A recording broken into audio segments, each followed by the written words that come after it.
It's a BumbleKast Mini, sponsored by Stardust Spectre.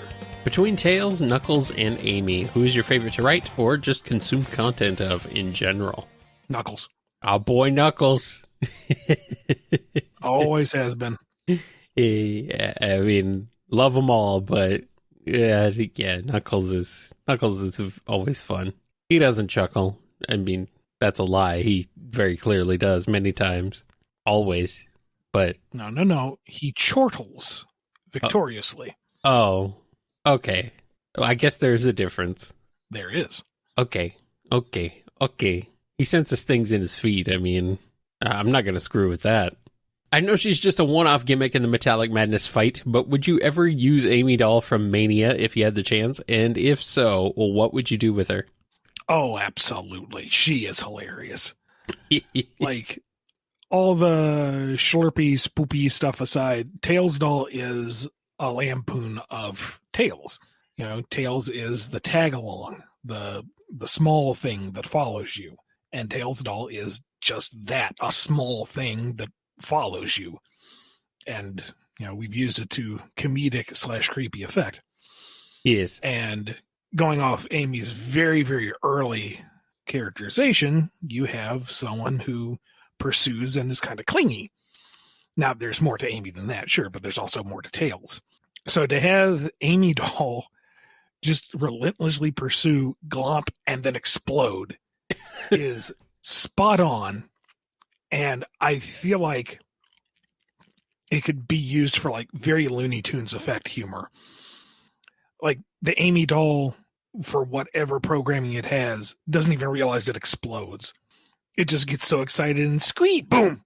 And then it, wakes up in whatever the newest doll has been manufactured, and it wants to go out and give hugs. I don't even think it's malicious. It just wants to give hugs. Loving hugs. Never questions why it's anywhere else after said hug. Yeah. Does she want to glomp Sonic or Metal Sonic? Or both? Anybody, everybody. I guess that's true. Like, she's launched in Sonic's general direction, but I see her just as easily turning a corner and wanting to give Eggman a big hug. Oh, no. Look at him, he's so squishy. He's so huggable. And he's like, no. Oh, no. He did it wrong. Just imagine an animated short a la Sonic Mania Adventures. Yeah. With that punchline. You can envision it. It's just, I want it. Oh, no. It's the hug bot. Run. Oh, boy. Yeah, that's good. It doesn't happen as often as, say, Zelda, but the Sonic series has had its share of companion characters, from Tails following Sonic and Sonic 2 to Sonic helping Yackers save the Wisps and Colors. So my question is, who are some of your guys' favorite companion characters in the series? I mean, Tails, obviously. It's a legend. Tikal was great because, Yeah. number one, she performed a very useful function, and two, had that mystery to it and was tied into the plot very elegantly. I remember liking Chip. Like, I was fairly certain I was going to hate Chip. And by the end of the game, I was charmed by him. He was funny. I enjoyed his company. I was actually a little sad to see him go. Oh, yeah, I like Tikal too. I'm with you on that one. I don't think any of them are really that bad. I like them all. No, it's just different levels of great. I mean, Yakker's fine, but he's just kind of there. Yeah.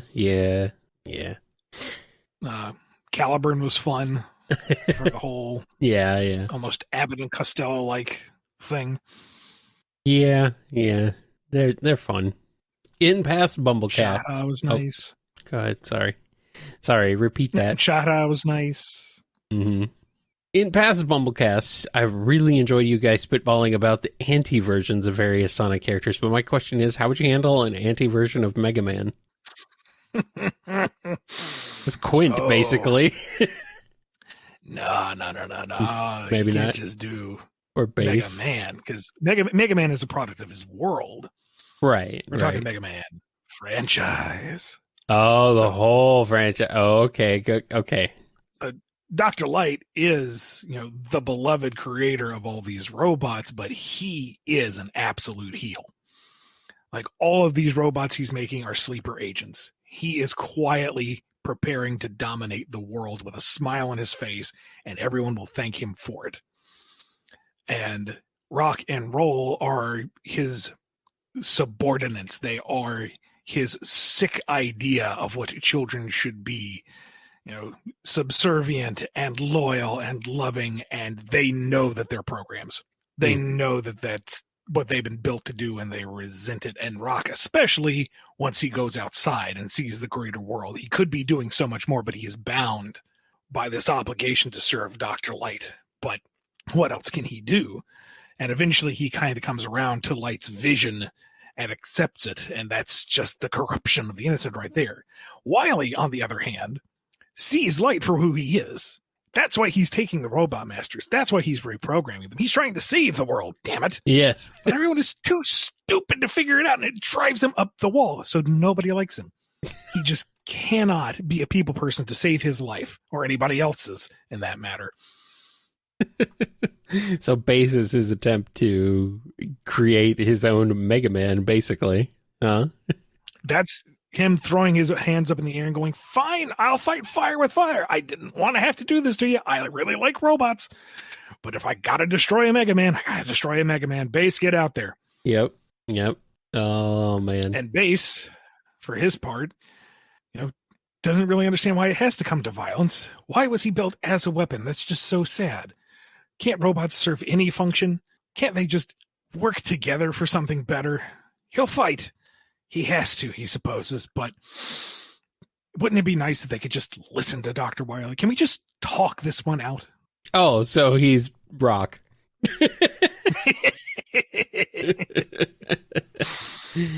Meanwhile, Mega Man's going, wait, I can gain all this power. I'm an unstoppable killing machine. Look at me rise. I shall be a god amongst the pantheon. And then once he finishes, Dr. Light's like, nope, remote reboot. I'm taking all those weapons away before you get too dangerous, kid. Pretty much, yeah. Where's Blues in all of this? Let's see. Blues was the first attempt to make a good boy, and the coding wasn't where it needed to be. He thought too much, so he ran away. And he's out there. Why is he out there? Let's see. Blues is out there just because he's searching for a reason. He's directionless. So Anti-Blues would have a vendetta. He's actively hunting down whatever Dr. Light's trying to accomplish and sabotaging it. He doesn't trust anybody else to help out. He's not going to follow Dr. Wily, besides that guy's a jerk. But he will show up at the most inopportune time to throw out that whistle and stop Mega Man in his tracks and save the world. He doesn't need any accolades. It's just what he does.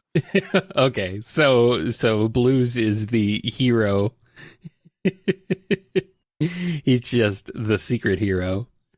It's not that big of a departure from his main goal, but he's kind of independent anyway. Yeah. So different context. And then Tempo. Throw Tempo in there. Tempo used to be this lively, vivacious girl bot until Dr. Lilinde decided that was just too much personality, and then she turned it off. Oof. Evil Dr. Lilinde, huh? Oh no. Well, yeah, this is the anti-version of Mega Man. I'm scared. I'm scared, Ian. It's even worse when Anti-Duo shows up trying to chase down the last remnants of the heroic energy. Oh no! Oh no! Oh no! Oh boy! Yeah, this is a fun one. This is fun. You could really have a good time with this one. Oh, Dr. Light sends Mega Man to destroy this presence in the L'Enfant ruins. Anti-Ra Moon has come down and it's improved the processing power of all electronics around the world. At this rate, there will be a new Eden, a new utopia for Earth, and we can't have that. That'll disrupt all of evil Dr. Light's plans. Evil Dr. Light. It's funny. It's funny. Have either of you checked out the fan continuation Archie Sonic Online? If so, what are your thoughts? I have not, in part because knowing me, I would confuse what they do with what's supposed to be in Lost Hedgehog Tales later. So I don't know. I'm just kind of keeping my brain in quarantine. I have not, because for no particular reason. I just haven't. It's just there's a lot, man. There's a lot of stuff out there. I can't possibly follow it all the time. But hey, I'm glad they exist. I'm glad that there's at least 2 continuations, and yeah, it's awesome. So keep it up. More power to them. Yep. We all know that Dr. Eggman's wonderful bromance with Dr. Wily quickly soured due to Eggman going too far, but is there any villain you think Eggman would get along perfectly with? Nobody springs to mind, and that's entirely his fault. I think Eggman is just that much of a vile egotist that he's never going to sync with anyone long term. There's his own subordinates to a degree, but that's different. That's, out of fear or fealty. Him and Sage is new territory, but that has not been explored. But in terms of other video game villains, the vile but inevitable betrayal is there in every single one of them. Makes sense to me. The trailer for TMNT Mutant Mayhem has me super excited. How do you guys feel if you've seen it? Is there any character you're particularly excited for? Nobody in particular. I adore the art style.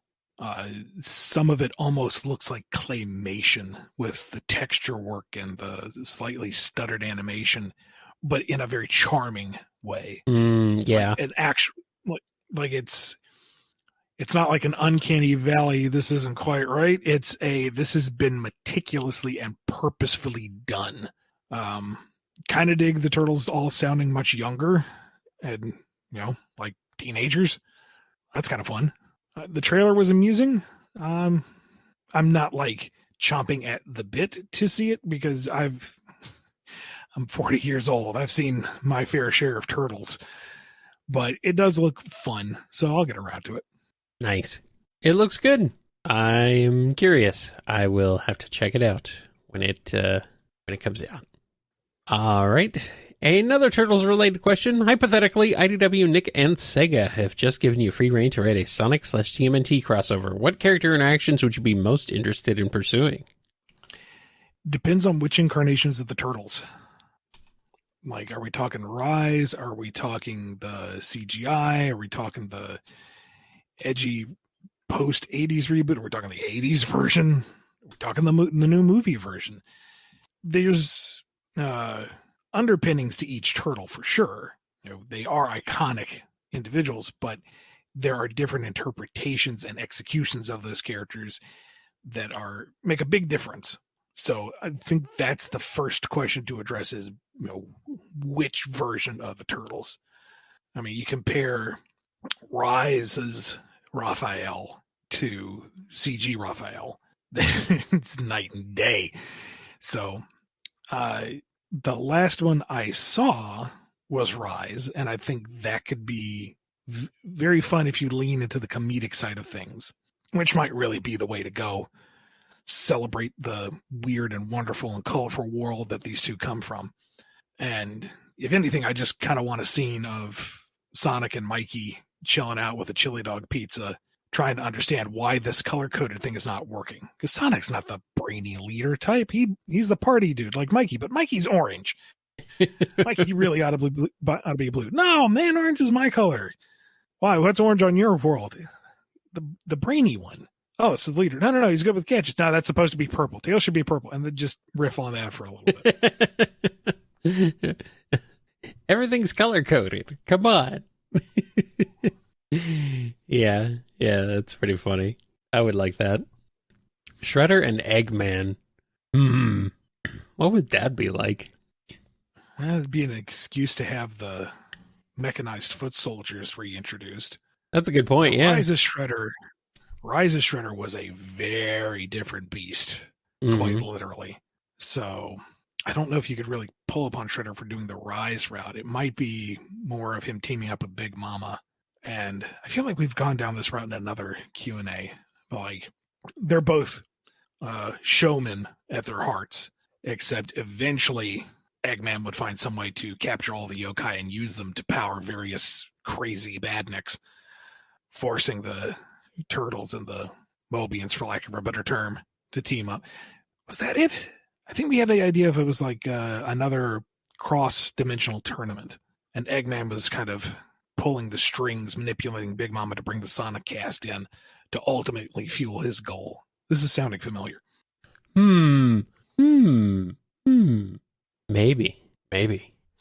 Or the Foot Clan pre-movie events they're the ones who open some kind of magic portal to Sonic's world that they want Eggman to help them resurrect Shredder faster. He uses his science. They incorporate their mysticism, and we get some kind of crazy Magitech metal Shredder. Oh, all right. I'm down. You got Baxter Stockman, though. That would be cool. You could Eggman and Baxter Stockman. But if we're talking Rise, that's still Baxter Stockboy, and that okay. There's fun to be had there. That's weird. Just not your conventional team up. I guess that's weird. Yeah. All right. I asked this because they haven't appeared in any recent classic Sonic media as far as I know, but is there anything going on at Sega preventing use of the classic versions of Team Chaotix? I'd love to see them reunited with Nux and Mighty, given the chance. Yes. Is there anything? There is something going on preventing their use? Yes. Yes. Is it just because classic and modern are separate? I should probably not get into it right now. Okay. Interesting. So this happened out of nowhere while I was coming up with these, but oh my gosh, Murder of Sonic the Hedgehog is one of my new favorite games ever, and so my last few questions will be about it. I know the other Sonic Ian wrote the story, but do you know if the Mirage Express's name was a subtle nod to Mirage Island, the official, unofficial name for Never Lake's location, agreed on by Aaron Weber back in the day? After all, Eggman's chains from CD can be seen out the window, so the location lines up. I don't know if that's a reference or not, to be honest. I was really not heavily involved. I do remember the video of Aaron being ambushed with that declaration and documentation. It's like, here, sign. Look, we made it official. And Aaron was way too polite to just exit. Don't do that, guys. Do not ambush people on camera and try to force your fanon on them, especially if they're in official capacity. That wasn't cool. Yeah, that doesn't sound to me like he necessarily agreed on that. Suspicious. I mean, he's a gracious individual. He's not going to ruin their fun, but to me, that's not cricket. Nope. You got to know what a crumpet is to understand cricket. Wait, no, hold on. Do you know if the decision to make the Murder of Sonic stories centering around Amy's birthday specifically had anything to do with 2023 being Sonic CD's 30th anniversary, considering how much it put focus on her birthday and celebrating her character? I don't know. Given how long the dev cycle was, it could be a happy coincidence, or it could be that they knew that it's how long it was going to take, so that's what they were going to shoot for. But I don't know for sure. All right, and Stardust Spectre's last question. Something I noticed is that Shadow actually went to Amy's birthday party willingly, while back in Generations, Shadow wasn't at Sonic's until everyone got dropped back at the end. Do you think he's warmed up to the idea, or does he simply like Amy more than Sonic? Whose birthday parties would he go to? Don't count on that being a shift in character. Remember, this is the April Fool's Day game. There's some... Nope, it's not. Extra leeway. It's not, though. It came out on March 31st. Yeah. That's no April Fool right there. No. Nah, I really do think Shadow just likes Amy more than Sonic. I mean, obviously he would. I mean, that would make the most sense, but... Yes. I'd say don't hang your hat on that portrayal. He's not going to celebrate Sonic's birthday. He's not going to celebrate anything about Sonic. I don't blame him. Anyway, that's all we got. That's all we got. Thank you to Stardust Spectre for sponsoring this BumbleKast Mini. If you want one of your own, head over to patreon.com/BumbleKast, Ko-fi.com/BumbleKast, or become a YouTube member. Be good to yourselves, be good to each other, and we will see you next time on the BumbleKast. Catch you later. Shadow wasn't born, so he doesn't celebrate birthdays, period. Yes, technically. Happy Spawn Day, Amy. Weird.